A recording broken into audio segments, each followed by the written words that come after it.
Bienvenido a tu programa Testigos de la Fe. Tomadla, porque yo escojo todo lo que vos queréis. Tomadla, porque yo escojo todo lo que vos queréis. Si vives santamente, morirás santamente.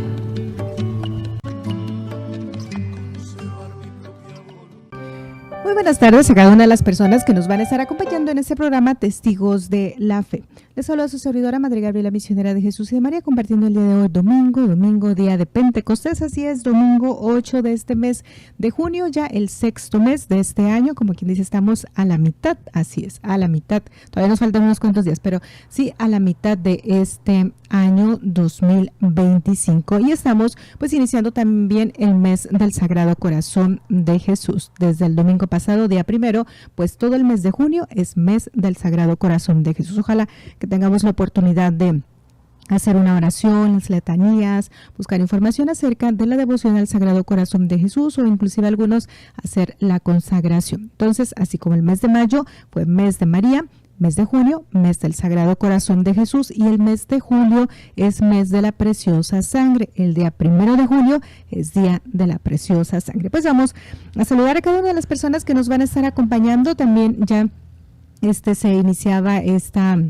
vigilia de Pentecostés, tanto en Montemaría como ya en el Cerro del Divino Niño, desde el viernes, ¿verdad? El viernes por la tarde, fueron las 40 horas, ya sea desde el viernes en la tarde hasta el día de hoy en Montemaría, con la misa de las 12 y en el rancho con la misa de las 8:30, creo que fue a las 8:30. Entonces, pues así terminamos lo que vendría siendo todo este proceso que se inició con el miércoles de ceniza, la Cuaresma, los 40 días para acompañar a Jesús en su pasión, muerte, resurrección y en la alegría de que ha resucitado.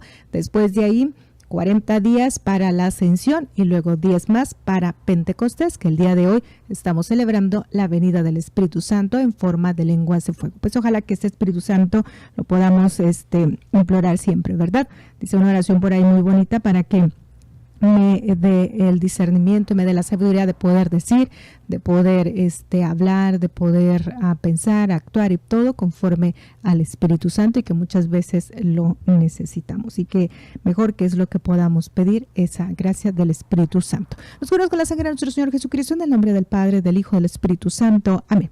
Vamos a ver los santos que estaremos celebrando en el transcurso de esta semana. Dijimos mes de junio del Sagrado Corazón de Jesús. El día de hoy, domingo, estamos celebrando, aparte de Pentecostés, es domingo 8, San Medrano Obispo. El día de mañana, lunes 9, San Efrem. Martes 10, Beata Ana María Taiji. Miércoles 11, San Bernabé. Jueves 12, San Juan de Sagaún. Viernes 13, San Antonino de Padua. San Antonio de Padua. Y el sábado 14, San Juan Francisco Reyes. Repetimos. El día de hoy, domingo 8, San Medrano Obispo. Lunes 9, San Efrem. Martes 10, Beata Ana María Taiji. Miércoles 11, San Bernabé. Jueves 12, San Juan de Sagaún. Viernes 13, San Antonio de Padua. Y sábado 14, San Juan Francisco Reyes. Pues muchas felicidades a los que van a estar cumpliendo años o celebrando algo en especial en estos días. Vamos con el día de hoy, domingo 8 de junio, San Medrano Obispo. Medrano significa audaz y valeroso. San Medrano es el santo preferido de los campesinos de Francia. Le tienen gran fe para que les obtenga lluvias para los tiempos de la siembra y para que les cuide sus viñedos o plantaciones de uva, contra los ladrones y el mal tiempo. Siendo muy joven, una vez le regaló su caballo a un pobre viajero que lloraba porque los ladrones le habían robado el caballo en el que viajaba. Su papá, al verlo tan generoso para con los necesitados, opinó que el hijo más bien iba a servir para sacerdote que para negociante, y así sucedió. A los 33 años fue ordenado sacerdote y siguió ejercitando una gran caridad para con los pobres. A los estudiantes muy necesitados los sentaba en su mesa gratuitamente para que se alimentaran lo mejor posible. Con sus oraciones obtuvo lluvias para los campos y en otras ocasiones libró de granizadas los cultivos. Como era un sacerdote verdaderamente ejemplar, fue elegido obispo y entonces le sucedieron unas anécdotas que se han hecho famosas. Veamos. La campanilla de la vaca robada. Tenía San Medrano una vaquita y para saber por dónde andaba el animalejo le había colocado al pescuezo una campanilla que iba anunciando por dónde estaba pasando. Y sucedió que un ladrón le robó la vaca. El ratero le quitó la campanilla del pescuezo y le echó entre las alforjas, pero la campana seguía sonando. Entonces la llenó de pasto y le escondió entre el montón de pasto seco de su pesebrera, pero la campana seguía sonando. Al fin, el ladrón dispuso enterrar la campana en el suelo, pero apenas se acostó para dormir, empezó a oír que seguía sonando. Desesperado sacó la campana y colgándola otra vez del pescuezo de la vaca, se fue a donde el santo y le devolvió el animal robado, diciéndole: Padre, aquí le traigo su vaca, porque la campanilla no quiso dejar de sonar ni por un momento. Y San Medrano le dijo sonriente: Hijo, lo que sonaba no era la campanilla, era tu conciencia, que no quería que te quedaras en paz con este pecado. Al otro le fue muy provechosa esta lección. Los ladrones del cultivo. Tenía San Medrano un cultivo de matas de uva y una noche en pleno tiempo de cosecha se entraron los ladrones a robarle las uvas. Pero cuando ya tenían los costales llenos fueron a salir y no encontraron la puerta de salida. Les parecía como si hubieran vuelto ciegos, porque por ninguna parte encontraron la puerta. Y así amaneció y llegó el santo, y ellos muy asustados le pidieron perdón con tal de que no los denunciara. Le dejaron también los costales, y así el santo recolectó sus uvas gratis, y de encima le dieron los costales. Fíjense. Otra, las abejas y la miel. También tendría San Medrano unas colmenas que le producían mucha buena miel, y las abejas eran muy mansas y muy buenas. Pero un día llegó un ratero a robarse la miel, y las abejas lo persiguieron tan terriblemente que al hombre no le quedó otro remedio que meterse a la casa del santo a pedirle que rezara por él. San Medrano echó una bendición a las abejas y éstas se fueron muy obedientes. Y él, vuelto hacia el ladrón, le dijo: esto es señal de los castigos que te pueden llegar si sigues robando. Ahora son unas sencillas abejas, pero después lo que te picará serán tus remordimientos eternamente. Y el otro no volvió a robar. Esta es la vida de San Medrano, obispo que le estamos celebrando el día de hoy, domingo 8 de junio. Vamos con el día lunes 9 de junio, San Efrén. Efrén significa muy fructífero. San Efrén logró ya durante su vida gran fama como poeta y compositor de himnos religiosos, y en la antigüedad fue el más grande poeta cantor de la Santísima Virgen.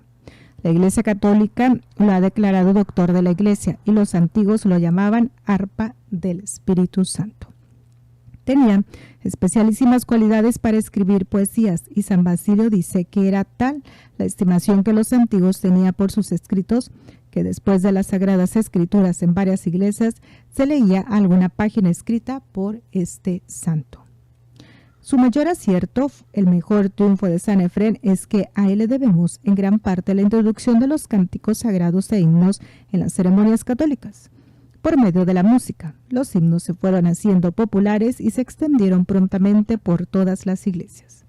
Los himnos de San Efrén se hicieron famosos por todas partes. Efrén nació en Nísibe, Mesopotamia, Irak, en el año 306. Él afirma de sí mismo que de joven no le daba mucha importancia a la religión, pero que cuando le llegaron las pruebas y sufrimientos, entonces así se dio cuenta de que necesitaba de Dios. El santo narra que en un sueño vio que de su lengua nacía una mata de uvas, las cuales se extendía por muchas regiones, llevando a todas partes racimos muy agradables y provechosos.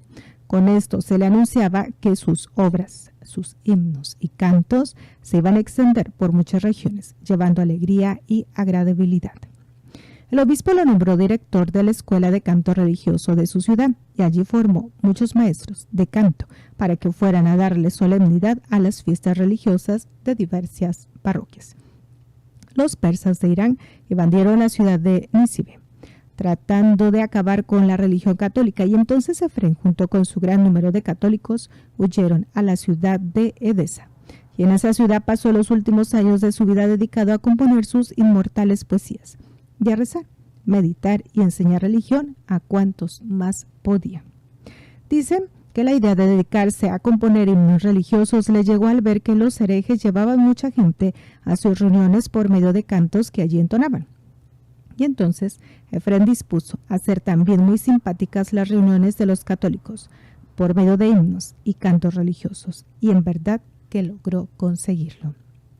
Para mejor inspirarse, nuestro santo buscaba siempre la soledad en las montañas y en los sitios donde santos monjes y eremitas vivían en oración y en continuo silencio.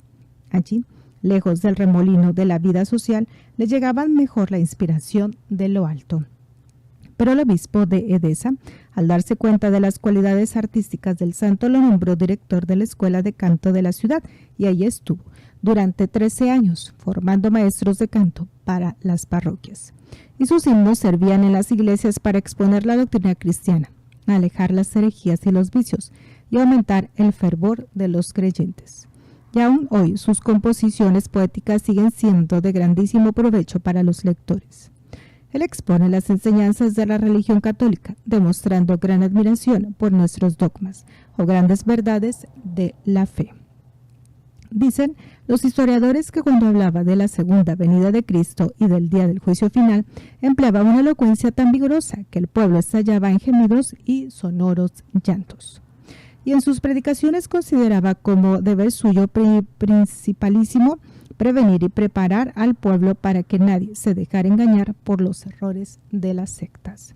Los herejes se quejaban de que los muy bien ensayados coros de San Efrén en los templos católicos atraía tantos devotos que los templos de las sectas se quedaban vacíos.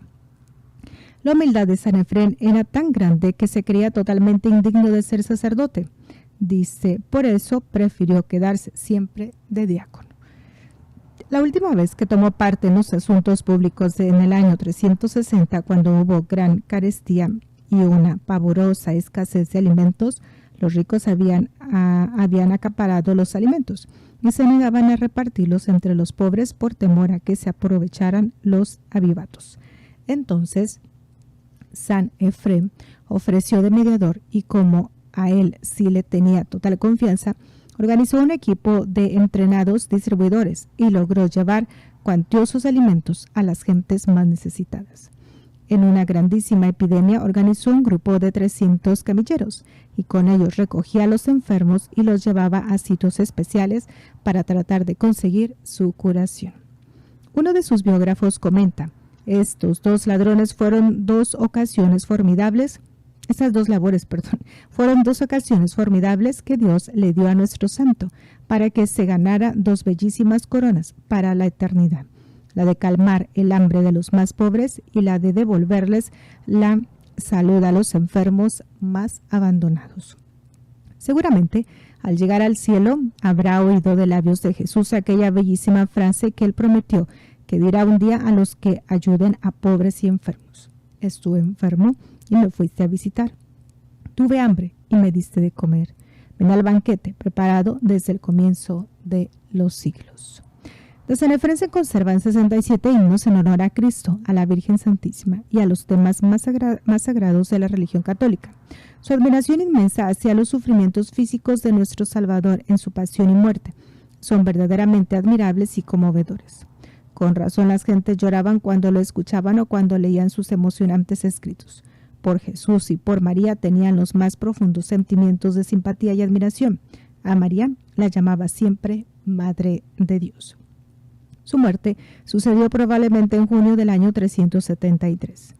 Espíritu Santo, envíanos muchos poetas y escritores que, como tu fiel discípulo San Efrén, redacten bellos escritos que nos entusiasmen a todos por nuestra santa religión católica. Amén.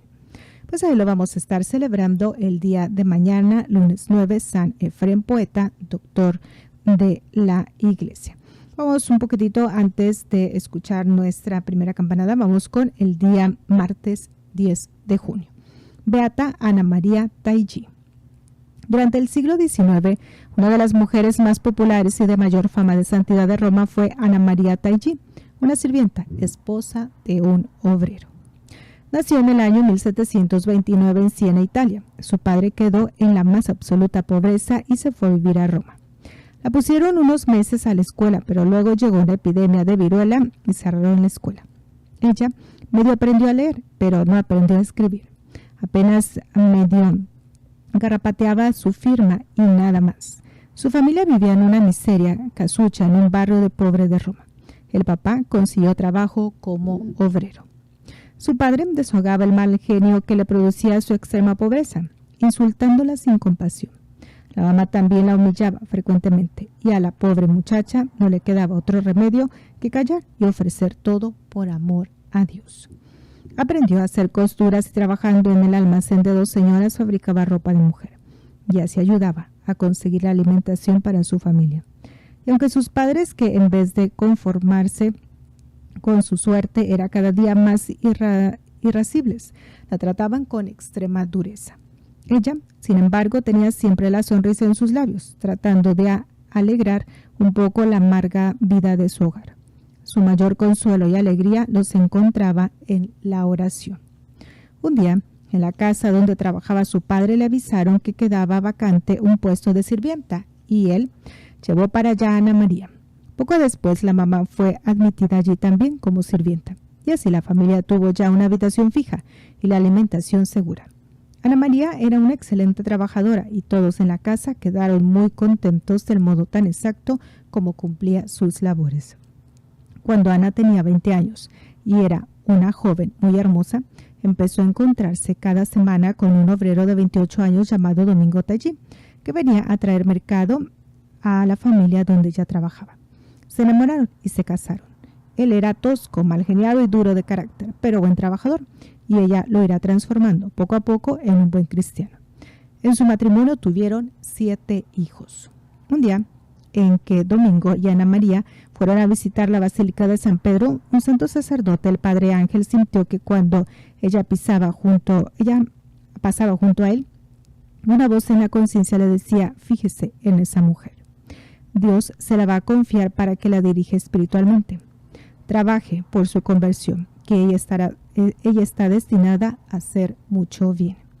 El padre grabó bien la imagen de Ana, pero ella se alejó sin saber aquello que había sucedido. Y aquí que nuestra santa empezó a sentir un deseo inmenso de encontrar con un buen sacerdote que la dirigiera espiritualmente para poder llegar a la santidad. Estuvo en varios templos, pero ningún sacerdote quería comprometerse a darle dirección espiritual. Además, era una simple sirvienta, analfabeta y llena de hijos. Pocas esperanzas podía dar una mujer de tal clase. Seguimos compartiendo la vida de Ana María Taigi. Continuamos, dice: pero un día al llegar a un templo vio a un padre confesando y se fue a su confesionario. Era el padre Ángel, el cual al verla llegar le dijo: por fin ha venido, buena mujer. La estaba guardando. Dios la quiere guiar hacia la santidad. No desatienda esta llamada de Dios. Y le contó las palabras que había escuchado el día que la vio por primera vez en la Basílica de San Pedro. Desde entonces empieza para Ana María una nueva vida espiritual bajo la dirección del Padre Ángel. Comienza a llevar una vida de oración y penitencia, pero por consejo de su director espiritual deja de hacer ciertas penitencias que le hacían daño para la salud y se dedica a cumplir aquel viejo lema: la mejor penitencia es la paciencia. En pleno verano, bajo el calor más ardiente, hace el sacrificio de no tomar bebidas refrescantes. Demuestra gran paciencia cuando su marido estaba en arranques de mal genio. Madruga para tener todo listo para sus hijitos que van a estudiar, y se dedica con todo el esmero a educarlos lo mejor posible. Sufre con admirable paciencia las burlas de muchas personas que la tildan de beata, besaladrillos, etc. Y sucede entonces algo muy especial. Ana María empieza a ver el futuro en medio de un globo de fuego que se le aparece, y en su casa llegan a consultarle personas de todas las clases sociales, cardenales, sacerdotes, obreros y gente de las más diversas profesiones. A unos anuncia lo que les va a suceder y a otros lo que ya les sucedió. Y a todos da admirables consejos. Ella ni siquiera sabe firmar. Domingo Taiji dejó escrito: cuando llegaba a mi casa la encontraba llena de gente desconocida que venía a consultar a mi mujer, pero ella tan pronto me veía, dejaba a cualquiera, aunque fuera un monseñor o una gran señora, y se iba a atenderme y a servirme la comida y ayudarme con este inmenso cariño de esposa que siempre tuvo para conmigo. Para mí y para mis hijos, Ana María era la felicidad de mi familia. Ella mantenía la paz en el hogar, a pesar de que éramos bastantes y de muy diversos temperamentos. La nuera era muy mandona y autoritaria y la hacía sufrir bastante, pero jamás Ana María demostraba ira o mal genio. Hacía las observaciones y correcciones que tenía que hacer, pero con la más exquisita amabilidad. A veces yo llegaba a casa cansado y de mal humor, y estallaba en arrebatos de ira, pero ella sabía tratarme de tal manera bien que yo tenía que calmarme al poco rato cada mañana. Nos reunía a todos en la casa para una pequeña oración. Cada noche nos volvía a reunir para la lectura del libro espiritual. A los niños los llevaba siempre a la Santa Misa los domingos y se esmeraba mucho en que recibiera la mejor educación posible. Para llevarla a la santidad, Dios le permitió muy frecuentes sufrimientos que ella ofrecía siempre por la conversión de los pecadores. Por meses y años tuvo que sufrir una gran sequedad espiritual y angustias interiores. Antes de morir padeció 7 meses de dolorosa agonía y a pesar de todo, su extrema sonrisa no desaparecía de sus labios. Sufrió la pena de ver morir a 4 de sus 7 hijos. Además, tuvo que sufrir por las calumnias y murmuraciones de la gente. De varias personas anunció la fecha en que iban a morir y se cumplió exactamente. Anunció también graves peligros y males que iban a llegar a la Santa Iglesia Católica, y en verdad que llegaron. Pidió a Dios y obtuvo de él que mientras ella viviera no llegara la peste de tifo negro a Roma, y así sucedió. A los 8 días de su muerte llegó a Roma la terrible peste. Murió el 9 de junio del año 1867, a la edad de 68 años. Por su intercesión se han obtenido maravillosos milagros. Su cuerpo se conserva incorrupto en Roma. Ana María, te pedimos bendiciones para todas las madres de familia. Amén. Y ella la vamos a estar celebrando el martes 10 de junio. Continuamos, dice así. Apenas miércoles 11 de junio, San Bernabé Apóstol. La historia de Bernabé está escrita en el libro de los Hechos de los Apóstoles, en la Santa Biblia. Antes se llamaba José, pero los apóstoles le cambiaron su nombre por el de Bernabé, que significa el esforzado, el que anima y entusiasta. Era judío de la tribu de Leví, pero nació en la isla de Chipre.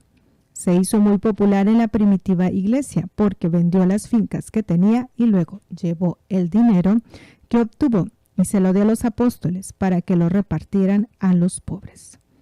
Un mérito de San Bernabé es el haber descubierto el gran valor que había en aquel recién convertido, que se llamaba Saulo y que más tarde sería San Pablo. Cuando después de su conversión Saulo llega a Jerusalén, los cristianos sospechaban de él y se le alejaban. Pero entonces Bernabé le tomó de la mano y le presentó a los apóstoles y se lo recomendó. Y él será el que lo encaminará después a emprender sus primeras grandes labores apostólicas. La Santa Biblia, en el libro de los Hechos de los Apóstoles, hace de Bernabé unos elogios que es difícil encontrarlos respecto de otros personajes. Dice así: Bernabé era un hombre bueno, lleno de fe y del Espíritu Santo. Cuando Saulo San Pablo tuvo que salir huyendo de Jerusalén porque los judíos trataban de asesinarlo, se fue a su ciudad de Tarso y allá se quedó un tiempo. Mientras tanto, en la ciudad de la Antioquía había sucedido algo muy especial. Al principio los discípulos de Jesús solamente predicaban el evangelio a los israelitas, pero de pronto algunos empezaron a enseñar las doctrinas cristianas a los paganos en Antioquía. Y resultó que aquellas gentes respondieron de una manera admirable y se convirtieron por centenares. Al saber esta noticia, los apóstoles lo enviaron desde Jerusalén a que se informara de lo que allí estaba sucediendo y les llevara la noticia. Bernabé se quedó encantado del fervor de aquellos paganos convertidos y estuvo con ellos por un buen tiempo, animándolos y acabando de instruirlos. En aquella ciudad fue donde por primera vez se llamó cristianos a los seguidores de Cristo. Entonces se le ocurrió a Bernabé la feliz idea de dirigirse a Tarso a invitar a Saulo a que se le uniera en el apostolado en Antioquía, y éste aceptó con gusto. Desde entonces Bernabé y Saulo trabajaban asociados, ayudándole en todo el uno al otro y obteniendo resonantes triunfos. Por todo un año predicaron en Antioquía, del cual fueron saliendo misioneros a evangelizar a diversos lugares. Por aquel tiempo hubo un gran hambre en Jerusalén y sus alrededores, y los cristianos de Antioquía hicieron una colecta y le enviaron a los apóstoles por medio de Bernabé y Saulo. Ellos, al volver a Jerusalén, se trajeron a Marcos, el futuro San Marcos evangelista, que era familiar de Bernabé. Venía a ayudarles en la evangelización. Un día, mientras los cristianos de Antioquía estaban en oración, el Espíritu Santo habló por medio de algunos de ellos, que eran profetas, y les dijo: separen a Bernabé y a Saulo, que los tengo destinados a una misión especial. Los cristianos rezaron por ellos, les impusieron las manos, y los dos, acompañados de Marcos, después de orar y ayunar, partieron para su primer viaje misionero. En Chipre, la isla donde había nacido San Bernabé, encontraron muy buena aceptación a su predicación y lograron convertir al cristianismo nada menos que al mismo gobernador, que se llamaba Sergio Pablo. Saulo, en este primer viaje, gracias al contacto con los paganos, se cambió su nombre por el de Pablo. Bernabé tuvo la gran alegría de que su tierra natal aceptara la religión de Jesucristo. Emprendieron su primer viaje misionero por las ciudades y naciones de Asia Menor, en la otra ciudad de Antioquía, al ver que los judíos no querían atender su predicación. Bernabé y Pablo declararon que de ahora en adelante les predicarían a los paganos, a los no israelitas, con lo cual los paganos sintieron una inmensa alegría al saber que la nueva religión no los despreciaba a ellos, sino que más bien los prefería. Allí, en Iconio, estuvieron a punto de ser apedreados por una revolución tramada por los judíos y tuvieron que salir huyendo, pero dejaron una buena cantidad de convertidos y confirmaron sus enseñanzas con formidables señales y prodigios que Dios obraba por medio de estos dos santos apóstoles. En la ciudad de Listra, al llegar, curaron milagrosamente a un paralítico, y entonces la gente creyó que ellos eran dos dioses. A Bernabé, por ser alto y majestuoso, le decían que era el dios Zeus, y a Pablo, por la facilidad con la que hablaba, lo llamaron dios Mercurio. Y ya les iban a ofrecer un toro de sacrificio, cuando ellos les declararon que no eran tales dioses, sino unos simples mortales. Luego llegaron unos judíos de Iconio y promovieron un tumulto y apedrearon a Pablo, y cuando lo creyeron muerto, se fueron. Pero él se levantó y, curado misteriosamente, entró otra vez en la ciudad. Después de todo esto, Bernabé y Pablo se devolvieron ciudad por ciudad donde habían estado evangelizando, y se dedicaron a animar a los nuevos cristianos, y les recomendaban que es necesario pasar por muchas tribulaciones para entrar en el reino de Dios. Al llegar a Antioquía, se encontraron con que los cristianos estaban divididos en dos partidos. Unos, dirigidos por los antiguos judíos, decían que para salvarse había que circuncidarse y cumplir todos los detalles de las leyes de Moisés. Otros decían que no, que bastaba con cumplir las leyes principales. Bernabé y Pablo se pusieron del lado de los que decían que no había que circuncidarse, y como la discusión se ponía acalorada, los de Antioquía enviaron a Jerusalén una embajada para que consultaran a los apóstoles. La embajada estaba presidida por Bernabé y Pablo. Luego pasaron horas muy emocionantes oyendo contar las formidables aventuras de sus viajes misioneros. Volvieron a Antioquía y dispusieron organizar un segundo viaje misionero. Pero Bernabé quería llevar como ayudante a su primo Marcos, y Pablo se oponía, porque Marcos les había abandonado en la mitad del viaje anterior, por miedo a tantas dificultades. Y así fue, que se separaron, y Bernabé se fue a acabar de evangelizar en la isla de Chipre, y Pablo se fue en su segundo viaje. Más tarde se encontraron otra vez como amigos misionando en Corinto. pues a él lo vamos a estar celebrando el miércoles 11. Vamos con el día 12, lo que alcancemos jueves 12 de junio, San Juan de Sagaud. Sagaud es una ciudad de España, y allá nació nuestro santo en el año 1430.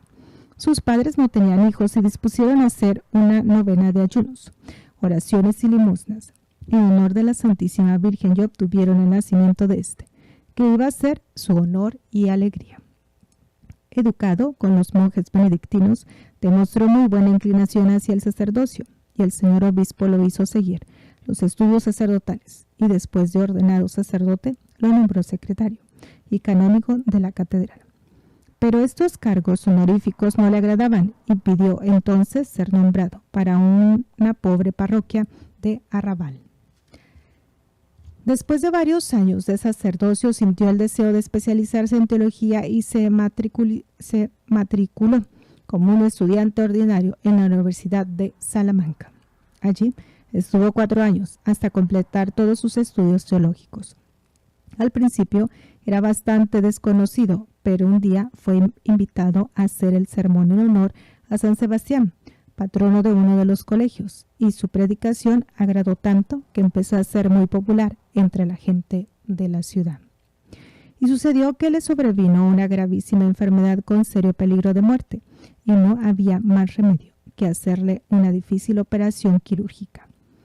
Fue entonces cuando prometió a Dios que si le devolvía la salud mejoraría totalmente sus comportamientos y estaría de religioso. Dios le concedió la salud y Juan ingresó como religioso agustino. En el noviciado lo pusieron a lavar platos, barrer corredores y deshiervar campos. Y siendo todo un doctor, lo hacía todo con gran humildad y total esmero. Después lo pusieron a servir el vino a la comunidad. Todavía se conserva la vasija con la cual hizo el milagro de que con un poco de vino sirvió a muchos comensales. Y le sobró vino. En cumplimiento de sus deberes, en penitencias, en obediencia y en humildad, no le ganaba ninguno de sus otros religiosos. El convento de los padres agustinos en Salamanca tenía fama de gran santidad, pero desde que Juan de Sagaud llegó allí, esa buena fama creció inmensamente. Era un predicador muy elocuente y en sus sermones empezaron a transformar a las gentes. En la ciudad habían 2 partidos que se atacaban sin misericordia y el santo trabajó incansablemente hasta que logró que los cabecillas de los partidos se administraran y firmaran un pacto de paz y se acabaron la violencia y los insultos. Los biógrafos dicen que Fray Juan era un hombre de una gran amabilidad con todos, devotísimo del Santísimo Sacramento y muy amigo de dedicar largos ratos a la oración. Las gentes cuando lo veían rezar decían: parece un ángel. El estudio que más le agradaba era el de la Sagrada Biblia, para lograr comprender y amar más la palabra de Dios. A veces pasaba todo el día visitando enfermos, tratando de poner paz en las familias desunidas y ayudando a gentes pobres, y hasta se olvidaba de ir a comer. Algunos lo criticaban porque en la confesión era muy rígido con los que no querían enmendarse y se confesaban solo para comulgar, sin tener propósito de volverse mejores. Pero su rigidez transformó a muchos que estaban como dormidos en sus vicios y malas costumbres. Confesarse con él era empezar a enmendarse. Y hasta aquí vamos a dejarla porque el tiempo se nos ha terminado. Todavía nos faltaba San Antonio de Padua, que es el viernes 13, y el sábado 14 también nos faltó San Juan Francisco Reyes. Pues hasta aquí le dejamos, continuamos en unos momentos más con la celebración de la Santa Misa. Recordándoles este mensaje: Dios es amor y te ama. Solo me asusta una cosa, conservar mi propia voluntad. Ellos ya están con Dios. Luchemos como verdaderos testigos de la fe para alcanzar nuestra meta. Gracias por dar tu vida a Cristo. Dios es amor y te ama.